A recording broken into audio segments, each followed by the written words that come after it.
एक शिक्षाप्रद कहानी, जीवन की बहुत बड़ी सीख। एक राज्य के राजा ने अपनी बढ़ती उम्र को देखकर यह फैसला किया कि वह राजपाट से संन्यास ले लेगा, परंतु उसका कोई पुत्र नहीं था जिसे वह राज्य सौंपकर जिम्मेदारी से मुक्त होता। राजा की एक पुत्री थी जिसकी विवाह की योजना भी राजा को बनानी थी। इसलिए उसने मंत्रियों को बुलवाया और कहा कि कल प्रातः जो भी व्यक्ति सबसे पहले इस नगर में प्रवेश करेगा उसे यहाँ का राजा नियुक्त किया जाएगा और मेरी पुत्री का विवाह भी उसी के साथ कर दिया जाएगा। अगले दिन राज्य के सैनिक फटे हाल कपड़े पहने एक युवक को ले आए और उसका राज्याभिषेक किया गया।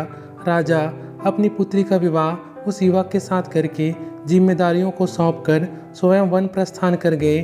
धीरे धीरे समय बीतता गया और उस युवक ने राज्य की बागडोर संभाल ली और एक अच्छे राजा की तरह राज्य की सेवा में लग गया। उस महल में एक छोटी सी कोठरी थी जिसकी चाबी राजा हमेशा अपने कमर में लटकाए कोठरी में जाता, आधा एक घंटा अंदर रहता और बाहर निकलकर बड़ा सा ताला उस कोठरी में लगा देता था और अपने अन्य कार्यों में लग जाता। इस तरह राजा के बार बार उस कमरे में जाने से सेनापति को अचंभा होता है कि राज्य का सारा खजाना, सारे रत्नमणि, हीरे जवाहरात तो खजांची के पास है, सेना के शस्त्रागार की चाबी मेरे पास है और अन्य बहुमूल्य कागजातों की चाबी मंत्री के पास है। फिर इस छोटी सी कोठरी में ऐसा क्या है जो राजा यहाँ हर सप्ताह अंदर जाता है और थोड़ी देर बाद बाहर निकल आता है।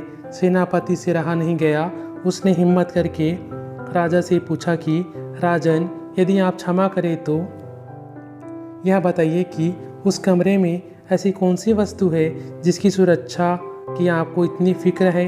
राजा गुस्से से बोले, सेनापति, यह तुम्हारे पूछने का विषय नहीं है, यह प्रश्न दोबारा कभी मत करना। अब तो सेनापति का शक और भी बढ़ गया। धीरे धीरे मंत्री और सभासदों ने भी राजा से पूछने का प्रयास किया, परंतु राजा ने किसी को भी उस कमरे का रहस्य नहीं बताया। बात महारानी तक पहुंच गई और स्त्री हट के आगे किसी की भी नहीं चलती। रानी ने खाना पीना त्याग दिया और उस कोठरी की सच्चाई जानने की जिद करने लगी।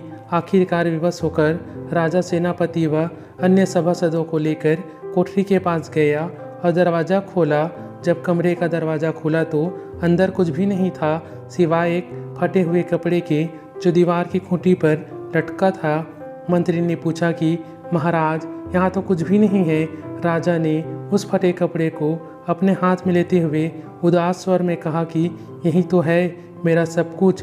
जब भी मुझे थोड़ा सा भी अहंकार आता है तो मैं यहाँ आकर इन कपड़ों को देख लिया करता हूँ। मुझे याद आ जाता है कि जब मैं इस राज्य में आया था तो इस फटे कपड़े के अलावा मेरे पास कुछ भी नहीं था। तब मेरा मन शांत हो जाता है और मेरा घमंड समाप्त हो जाता है। तब मैं वापस बाहर आ जाता हूँ। यह वीडियो अच्छा लगा हो तो चैनल को सब्सक्राइब एवं लाइक शेयर ज़रूर कीजिएगा। धन्यवाद।